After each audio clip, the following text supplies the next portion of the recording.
গ্রেফতার হতে যাচ্ছে সার্জিস এবং হাসনাত কি কারণে? দর্শক বন্ধুরা, আপনারা অনেকেই জানেন যে বাংলাদেশে আপনার যখন নাকি জুলাই মাস থেকে এবং 5 আগস্ট কিংবা 10 আগস্ট পর্যন্ত যত আওয়ামী লীগের আপনার সাধারণ কর্মী বিশেষভাবে পুলিশ বাহিনীকে গণহত্যা করা হয়। বাংলাদেশ নিয়ে অপপ্রচার চালানো যেন ভারতীয় গণমাধ্যমগুলোর রুটি হয়ে দাঁড়িয়েছে। একের পর এক ষড়যন্ত্রের জাল বুনছে মোদী সরকার। To make July revolution possible, with a dream to create a new Bangladesh. দেখা মাত্র প্রত্যেকটা বাংলাদেশী নাগরিক এটা ভিডিওটা শেয়ার করে দিবেন, কারণ আমি যে তথ্যগুলো দিচ্ছি গেল 2 থেকে 3 দিন আগে আমাদের সেনাপ্রধান একটা বক্তব্য দিয়েছিলেন যে বাংলাদেশ একটা ক্রান্তিকাল পার করতে যাচ্ছে।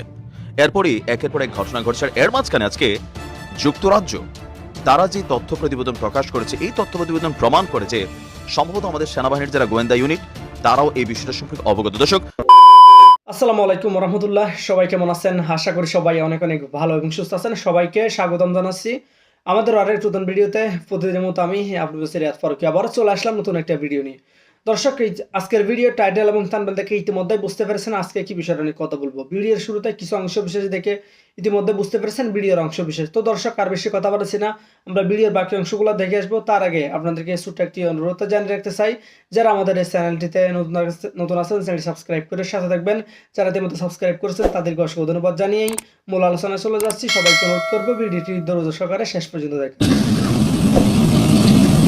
To make July revolution possible, with a dream to create a new Bangladesh. Dear graduating course members, today is graduation day for the course members of NTC and AFWC,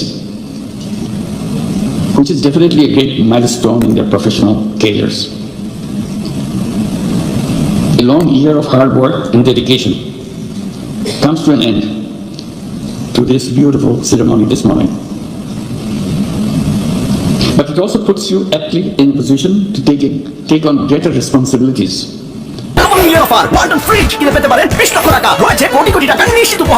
in your respective fields of work and expertise. Complex national and international issues and understanding about them now is very much more clearer than before after this graduation. You now are equipped and educated better than before. Unless you can deliver this education, will go in vain. Education should always be an enabler, not just a laurel to display.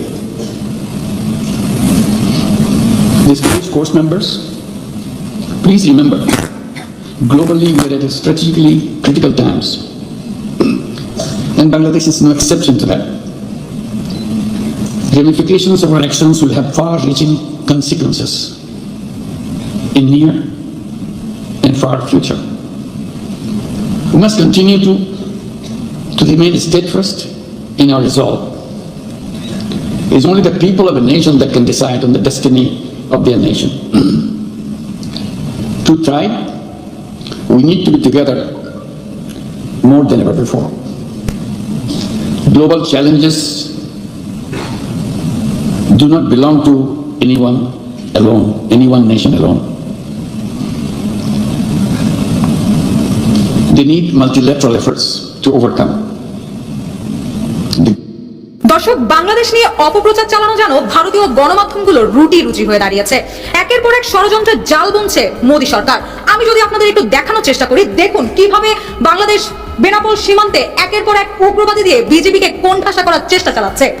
প্রতিবাদকারী BSF এটা সরাসরি যাওয়ার চেষ্টা করছে, কিন্তু পারছে না। এখানে দেখতে পাচ্ছেন বর্ডার সিকিউরিটি ফোর্সের যারা আছেন তারা এখানে তীব্রভাবে এখানে দাঁড়িয়ে একটা হাঁটু দিলেন। দেখুন ভারতীয় জঙ্গিরা কিভাবে ব্যারিকেড ভেঙে বাংলাদেশে ঢোকার চেষ্টা করছে। খোদ বিএসএফ পারছে না সামলাতে মোদীর পোষা এই উগ্রবাদীদের।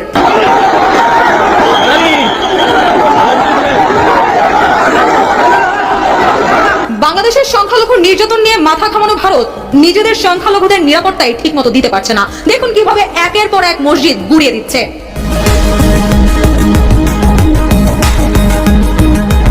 দর্শক দেখুন, আমি একটু আপনাদের দেখানোর চেষ্টা করছি স্ক্রিনের মাধ্যমে জয় জয় দিনের মাধ্যমে আমি একটু চেষ্টা করছি আপনাদের দেখানোর কি করছে তারা, কিভাবে মসজিদগুলো একের পর এক গুড়িয়ে দিচ্ছে।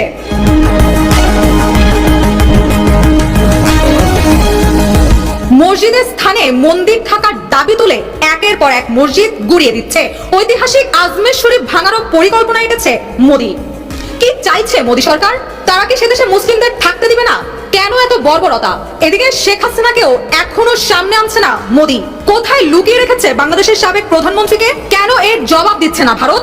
স্বাধীনতার পর থেকে আওয়ামী লীগকে জিম্মি করে রেখেছে ভারত সরকার। তবে কি বাংলাদেশের সংখ্যালঘু নির্যাতনের অভিযোগ তুলে বাংলাদেশ দখল করার চেষ্টা চালাচ্ছে ভারত? দর্শক, আপনারা এতক্ষণ ছিলেন জয় জয় দিনের সঙ্গে। থাকুন ভালোর সঙ্গে। রুশাসুর, জয় জয় দিন। গ্রেফতার হতে যাচ্ছে সার্জিস এবং হাসনাত, কি কারণে?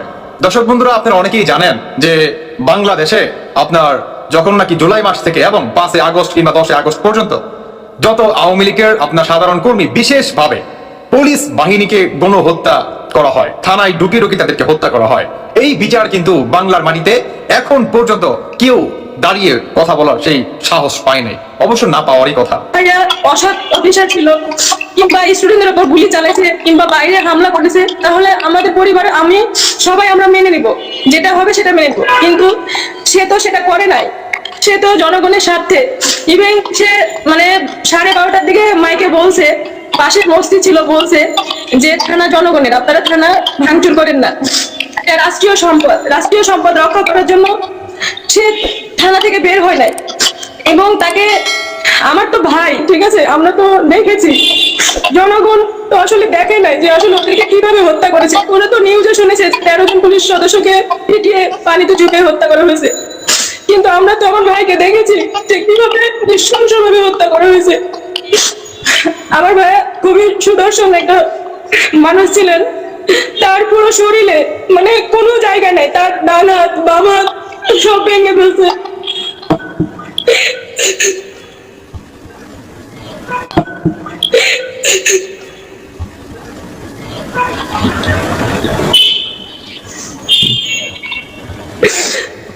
দাঁড়িয়ে জায়গায় জানি না কিসের ইয়া দিছিল, এখান থেকে কিসের আঘাত দিছে, এই পাশ দিয়ে ফেলেছে, পুরো দাঁতগুলো এই সাইডটা পুরো চলে গেছে।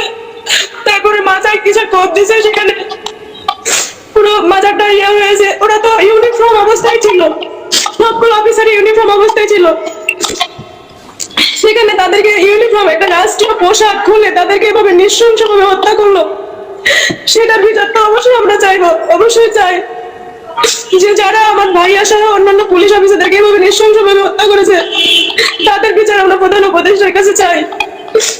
যেভাবে আপনার ভাইয়ের মৃত্যুর পর থেকে এখন পর্যন্ত আপনাদের সাথে সরকারের তরফ থেকে কোনো যোগাযোগ করা হয়নি আপনার ভাইয়ের ব্যাপারে দুঃখ জানিয়ে? মানে বিষয়টা এমন হয়ে দাঁড়াইছে যে পুলিশ মানে খারাপ, মানে পুলিশ মারা গেছে, পুলিশ মানুষ না, পুলিশ কোনো মায়ের সন্তান না, পুলিশ কারো ভয় না, মানে পুলিশ বলেই হত্যা, তার কোনো বিচার হবে না। এটা তো হতে পারে না যে সে পুলিশ দেখে আসে রাষ্ট্রীয় দায়িত্ব পালন করা অবস্থায় মারা যাবে, কিন্তু সে তার কোনো অধিকার পাবে না। সেটা তো আমরা পরিবার হয়ে আমাদের কাছে তো আমরা মেনে নিতে পারছি না। তাহলে এখন পর্যন্ত আপনাদের, আমি একটু রিক্যাপ করে দিই মেইন ইস্যুগুলো। আপনি বলেছেন যে আপনার ভাই 24 বছর এবং আপনার ভাই যে এলাকায় কর্মরত ছিলেন মৃত্যুর আগে, ওই এলাকায় কোনো সাধারণ মানুষ, জনগণ, ছাত্র পুলিশের গুলিতে মারা যাননি না, পুলিশের গুলিতে এবং পুলিশরাই মারা গেছে, মানে থানার ভিতরে যতগুলো অবস্থান করছিল একজনও বাঁচে না, পুরোটাই হত্যা করেছে এবং নৃশংসভাবে হত্যা করেছে সবগুলোরে। এবং নৃশংসভাবে 15 জন পুলিশ অফিসারকে থানার ভেতরে ঢুকে তারা হত্যা করেছে, হত্যা করেছে। প্লাস মানে তাদের থানার মধ্যে যত কিছু ছিল সব লুটপাট করে নিছে, থানার কোয়ার্টার গুলো আগুন দিয়ে জ্বালিয়ে দেওয়া হয়েছে, ফার্নিচার যত কিছু ছিল সব কিছু ভেঙে চুরে মানে একাকার করে দিছে। মানে লুটপাট শুধু ভাঙেনি, আপনি বলতে চাচ্ছেন লুটপাটও হয়েছে? আমরা কিছুই পাই না, আমার ভাইয়ের ঢুকেছে, আমরা কোনো কিছুই পাই না, শুধুমাত্র তার ব্যবহারিক যে মানে জিনিসপত্র, মানে শার্ট গেঞ্জি এগুলো শুধু জাস্ট বাইরে যেগুলো ছিল, আর সরকারি যে খাট সেই খাটটাও ছিল, আর তাছাড়া আমরা কোনো কিছুই পাই না। আমার ভাইয়ের রুমে যে আরো আদার্স জিনিস ছিল কিংবা তার পার্সোনাল কোনো কাগজপত্র আমরা কোনো কিছুই পাই না। আসসালামু আলাইকুম। আপনারা সবাই জানেন যে বর্তমান ইউনূস সরকার জুলাই এবং অগাস্ট মাসে যেই পুলিশকে হত্যা করা হয়েছে, যে পুলিশের উপর গণহত্যা করা হয়েছে, সেই বিচারের রাস্তা বন্ধ করে দিয়েছে। কারণ এক প্রজ্ঞাপন জারির মাধ্যমে যেই আন্দোলনকারীরা, তথাকথিত আন্দোলনকারীরা, তাদের বিরুদ্ধে কোনো প্রকার পদক্ষেপ নেওয়া যাবে না, তাদের বিরুদ্ধে কোনো রকম মামলা করা যাবে না, তাদের বিরুদ্ধে তথাকথিত হয়রানি করা যাবে না, এই ধরনের প্রজ্ঞাপন জারি করে তাদেরকে ইনডেমনিটি দেওয়া হয়েছে।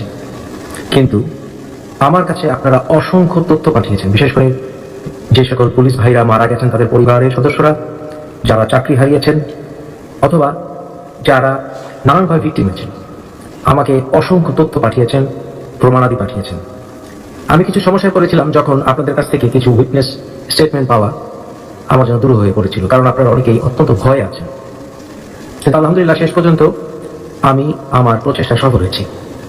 আমি বিশ্বাস করি শেখ হাসিনা শাসনামলে কতিপয় পুলিশ, র্যাব, তারা এক্সট্রা জুডিশিয়াল কিলিংয়ে জড়িত ছিল, কিন্তু ওভারঅল আমাদের পুলিশ প্রশাসন এবং আমাদের সাধারণ পুলিশ কর্মকর্তা এবং পুলিশ অফিসাররা দেশপ্রেমিক।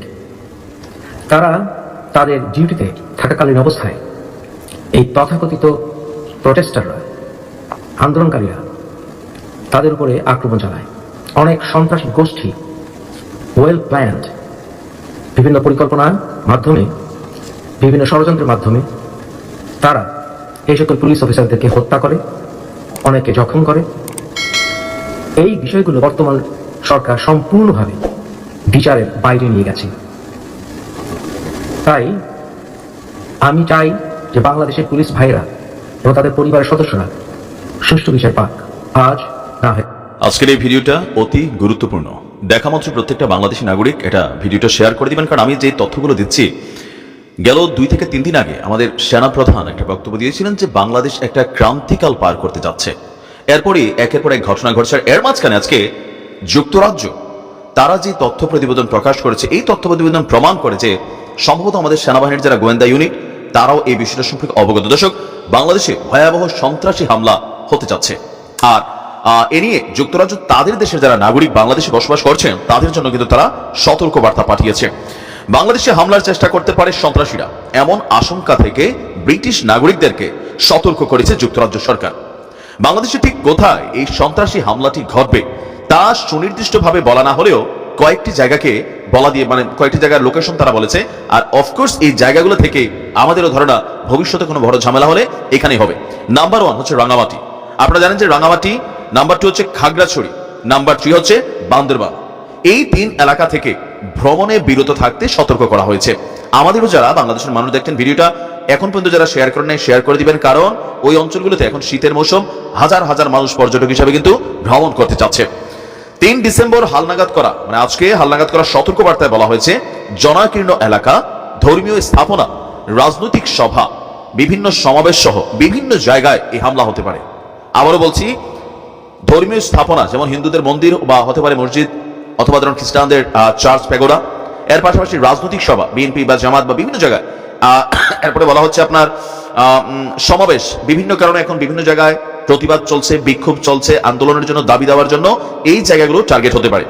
কিছু গোষ্ঠী এমন লোকদের টার্গেট করেছে যাদের ভাষা ইসলাম বিরোধী দৃষ্টিভঙ্গি এবং জীবনধারা সংশ্লিষ্ট বলে মনে করে।